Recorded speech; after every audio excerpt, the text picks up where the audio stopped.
प्रवासामध्ये अनेक साहित्य, अनेक स्तोत्र आपण ऐकू शकतो, हे तर तुम्ही ऐकलतच. त्या संदर्भात एक गंमत अशी झाली, आमची एक मैत्रीण होती, ती गर्भसंस्काराचे सेटिंग्स घ्यायची आमच्याकडून. रात्री झोपताना विशिष्ट प्रकारचं संगीत आम्ही तिला ऐकायला लावायचो आणि ते संगीत ऐकून झालं की लाईट बंद करून ती झोपून जायची. असे दिवस पुढे गेले.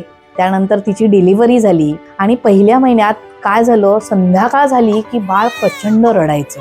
रात्री तर ते अजिबात थांबायचं नाही, कंटिन्यू रडायचं. मग आम्ही एक प्रयोग केला. त्याच्या आईने काय केलं, गर्भावस्थेमध्ये जे झोपताना ती संगीत ऐकत होती ते ती बाळाला ऐकवायला लागली.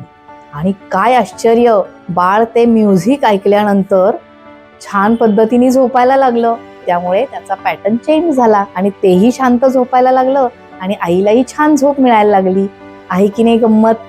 मग तुम्हाला जर हा व्हिडिओ आवडला असेल तर नक्की शेअर करा आणि हे अकाउंट फॉलो करायला अजिबात विसरू नका. थँक्यू.